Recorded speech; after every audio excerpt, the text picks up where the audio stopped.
अस्सलाम वालेकुम। जो चैप्टर हम डिस्कस कर रहे हैं वो है एटॉमिक स्पेक्ट्रा और आज की इस वीडियो में हम डिस्कस करेंगे हाइड्रोजन एटम का लाइन स्पेक्ट्रम। इससे पहले की वीडियो में हम डिस्कस कर चुके हैं कि लाइन स्पेक्ट्रम क्या होता है, स्पेक्ट्रम कैसे फॉर्म होता है, स्पेक्ट्रम की टाइप्स कौन कौन सी हैं। उस वीडियो का लिंक डिस्क्रिप्शन में मौजूद होगा, आप जाकर देख सकते हैं। स्टार्ट करते हैं हाइड्रोजन एटम के लाइन स्पेक्ट्रम से। सो बेसिकली हाइड्रोजन गैस को जब हम डिस्चार्ज ट्यूब में रखते हैं और उससे हम वोल्टेज पास कराते हैं तो उसकी एक कैरेक्टरिस्टिक लाइट इमिट होती है। उस लाइट को जब हम प्रिज्म में किसी भी किस्म की ग्रेटिंग से गुजारेंगे तो उसका जो एमिशन स्पेक्ट्रम बनेगा उसको हम डिवाइड करते हैं एक स्पेक्ट्रल सीरीज़ में। सो इस स्पेक्ट्रल सीरीज़ को जिसने डिस्कवर किया और जैसे जैसे डिस्कवर होती गई इनके डिस्कवरर्स पे इनके नाम रखे गए हैं और इनकी वेवलेंथ फाइंड करने के लिए हम बेसिकली एक फॉर्मूला यूज़ करते हैं जो कि हमारे पास है 1/λ is equals to RH 1/n1 का स्क्वायर माइनस 1/n2 का स्क्वायर, जिसमें हमारे पास RH बेसिकली क्या है, RH हमारे पास है रिडबर्ग्स कांस्टेंट और इसकी वैल्यू हमारे पास होती है 1.097 एक्सपोनेंट 7 मीटर इनवर्स। ठीक है, और अगर n1 की बात करें तो n1 बेसिकली हमारे पास क्या है, प्रिंसिपल क्वांटम नंबर है for the lower energy level, और n2 की बात करें तो n2 भी हमारे पास प्रिंसिपल क्वांटम नंबर है लेकिन for the upper energy level, और इसको हम इनिशियल और फाइनल से भी सब्स्टिट्यूट कर सकते हैं। तो बेसिकली अगर हमें वेवलेंथ निकालनी है किसी भी स्पेक्ट्रल सीरीज़ की तो हम इस फॉर्मूले से निकालते हैं। अब हम आ जाते हैं कि हमारे पास स्पेक्ट्रल सीरीज़ कौन कौन सी हैं और उनके क्या नाम हैं और उनके प्रिंसिपल क्वांटम नंबर, और हम डिस्कस करते हैं कि वो किस रीजन में लाई करेंगी। ठीक है, स्पेक्ट्रल सीरीज़ की हम बात करते हैं, उनके क्वांटम नंबर की बात करते हैं और रीजन की बात करते हैं। तो पहली हमारे पास जो बनेगी स्पेक्ट्रल सीरीज़ वो है हमारे पास लाइमन सीरीज़। लाइमन सीरीज़ की अगर हम बात करें तो लाइमन सीरीज़ बेसिकली कोई भी इलेक्ट्रॉन अगर हमारे पास किसी भी शेल से अगर फर्स्ट शेल में आएगा तो हमारे पास लाइमन सीरीज़ होगी, और 2, 3, 4 हमारे पास जो अपर एनर्जी शेल्स हैं वो कुछ भी हो सकते हैं, और जो रीजन बनेगा वो हमारे पास बनेगा बेसिकली अल्ट्रा वायलेट रीजन। ठीक है, यानी यूवी रीजन। सेकेंड सीरीज़ हमारे पास है बामा सीरीज़, और बामा सीरीज़ बेसिकली हमारे पास वो वाहिद सीरीज़ है हाइड्रोजन के स्पेक्ट्रम की जो कि हमारे पास विजिबल रीजन में लाई करती है। इसका हमारे पास जो लोअर एनर्जी शेल होगा वो हमारे पास होगा सेकंड, और इसमें हमारे पास N2, 3, 4, 5 कुछ भी हो सकता है, और जैसे मैंने बताया ये हमारे पास लाई करती है विजिबल रीजन में। थर्ड हमारे पास है बेसिकली पार्शियल सीरीज़, और यहाँ पर हमारे पास इसका N1, 3 होगा, और ये 4, 5, 6 इन्फिनिटी कुछ भी हो सकता है। इसका रीजन हमारे पास बेसिकली होता है इंफ्रारेड। फोर्थ हमारे पास हो गई ब्रैकेट। ब्रैकेट की बात करें तो हमारे पास जो लोअर एनर्जी शेल होगा वो हमारे पास 4 होगा, ये हमारे पास 5, 6, 7 इन्फिनिटी कुछ भी हो सकता है। इसका रीजन भी हमारे पास इंफ्रारेड ही होगा। और लास्ट हमारे पास है फन सीरीज़। फन सीरीज़ की बात करें तो फन हमारे पास बेसिकली जो लास्ट शेल है हमारे पास 5 होगा, और ये हमारे पास 6, 7, 8 कहीं इन्फिनिटी कहीं से भी आ सकती है, और इसका रीजन भी हमारे पास इंफ्रारेड में ही लाई करती हैं ये वाली स्पेक्ट्रल सीरीज़ की।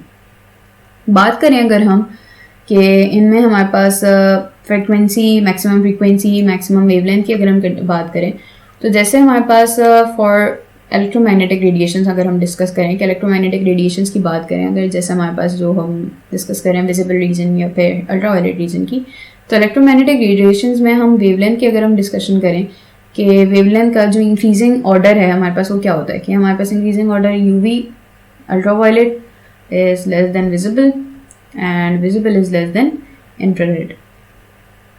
सो अगर हम इस केस में देखें तो हमारे पास जो मैक्स वेवलेंथ होगी वो हमारे पास किसकी होगी, जो मैक्स वेवलेंथ का ऑर्डर होगा वो बेसिकली हमारे पास कुछ इस तरीके का होगा, यानी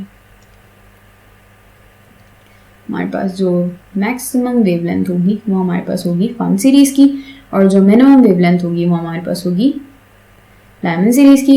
and same is the case for हमारे पास फ्रीक्वेंसी और एनर्जी, क्योंकि फ्रीक्वेंसी हमारे पास ऑपोजिट जाती है तो मिनिमम फ्रीक्वेंसी हमारे पास होगी फन की, और एनर्जी मिनिमम भी हमारे पास फन सीरीज़ की होगी, और जो फ्रीक्वेंसी मैक्सिमम होगी वो हमारे पास होगी लाइमन सीरीज़ की। And same is the case for energy. So जब भी हम ये तो बात हो गई हमारे पास फॉर द सीरीज़ बेसिकली, और विद इन द सीरीज़ हम अगर बात करें तो विद इन द सीरीज़ अगर हमारे पास कोई भी पूछता है कि हमारे पास मैक्सिमम वेवलेंथ की कंडीशन क्या होगी, तो विद इन द सीरीज़ हमारे पास जो भी कोई भी इलेक्ट्रॉन जितना करीब शेल से आएगा, यानी अगर कोई इलेक्ट्रॉन आ रहा है लैमन सीरीज़ में तो अगर वो 2 से आ रहा है तो हमारे पास मैक्सिमम वेवलेंथ का कंडीशन होगी, और अगर वो इन्फिनिटी से आ रहा है यानी जितनी दूर, तो मैक्सिमम दूर हमारे पास इन्फिनिटी है, तो अगर हमारे पास इन्फिनिटी से आ रहा है तो हमारे पास होगा बेसिकली मिनिमम वेवलेंथ का case. So with in the series हमारे पास ये कंडीशन है, और अगर हम ओवरऑल बात करें तो फॉर द सीरीज़ हम अगर बात करें तो हमारे पास ये हमारे पास कंडीशन होगी। सो इस एमसीक्यू को डिस्कस करते हैं कि हमारे पास जो ऑप्शंस दिए हुए हैं इनमें हमारे पास अगर वो हमसे पूछ लेता है कि आपके पास मैक्सिमम वेवलेंथ का इनमें से कौन सा केस होगा। सो डिस्कस करते हैं कि हमारे पास जो पहला ऑप्शन है उसमें हमारे पास N1 जो है वो 1 है, यानी ये लैमन सीरीज़ का केस है, और इसमें हमारे पास जो अपर शेल है वो हमारे पास बेसिकली 2 है, तो ये हमारे पास हो सकता है कि ये हमारे पास हो मैक्सिमम वेवलेंथ का केस। बेसिकली ये मैक्सिमम वेवलेंथ का केस ही है, लेकिन इस सवाल में हमारे पास ये ऑप्शन करेक्ट है कि नहीं ये हम देखेंगे अभी। सो सेकेंड ऑप्शन को डिस्कस करते हैं, एलिमिनेट करते हैं कि हमारे पास N1 जो है वो हमारे पास 2 है और जो N2 है हमारे पास 7 है। सो बेसिकली यहाँ पर सबसे करीब से नहीं आ रहा, तो ये हमारे पास मैक्सिमम वेवलेंथ का केस नहीं हो सकता, ये हमारे पास बामा सीरीज़ का केस है। So this option is eliminated. नीचे आते हैं, थर्ड ऑप्शन में हमारे पास है N1 4, यानी हमारे पास ये ब्रैकेट सीरीज़ का केस है, लेकिन यहाँ हमारे पास फिफ्थ शेल से नहीं आ रहा है, यानी सबसे करीब शेल से नहीं आ रहा, तो ये हमारे पास मैक्सिमम वेवलेंथ का केस नहीं हो सकता, तो this option is also eliminated.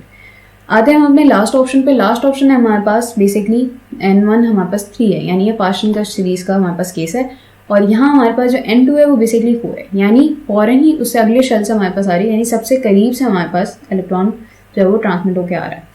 तो बेसिकली ये भी हमारे पास हो सकता है लैम्डा मैक्सिमम का केस, यानी मैक्सिमम वेवलेंथ का केस हो सकता है। Option A and option B both can be the cases for maximum wavelength. लेकिन हमारे पास इस ऑप्शन यानी इस क्वेश्चन का बेसिक राइट आंसर क्या होगा, तो हम इसको डिस्कस करेंगे जैसे हमने इसको ऊपर मैक्सिमम वेवलेंथ यानी इलेक्ट्रोमैग्नेटिक रेडिएशन के केस से हम इसको बताएंगे कि कौन सा जो है वो कौन सी सीरीज़ में हमारे पास वेवलेंथ मैक्सिमम होगी। So for the first option हमारे पास फर्स्ट शेल में आ रहा है, तो ये हमारे पास केस किसका है, ये हमारे पास है लैमन सीरीज़ का केस। और फॉर द लास्ट ऑप्शन हमारे पास N1 3 है, तो हमारे पास ये केस है पार्शियल सीरीज़ का केस। और अगर पार्शियल सीरीज़ की बात करें तो पार्शियल हमारे पास लाई करती है इंफ्रारेड में, और लैमन हमारे पास लाई करती है यूवी रीजन यानी अल्ट्रावायलेट रीजन में।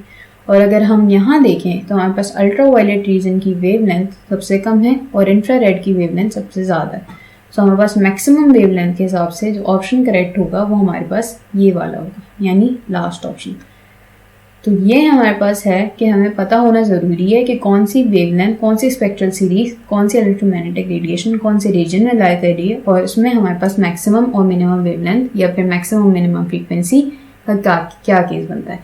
Same would be the for the case for minimum frequency. अगर मिनिमम फ्रीक्वेंसी पूछता है तब भी यही सीन होगा, और अगर मिनिमम एनर्जी पूछता है तब भी यही होगा। लेकिन अगर हमसे मिनिमम वेवलेंथ और मैक्सिमम फ्रीक्वेंसी केस पूछता है तो हमारे पास ये जो है वो ऑपोजिट हो जाएगा, यानी रिवर्स हो जाएगा। So that's it for day. Thank you for watching.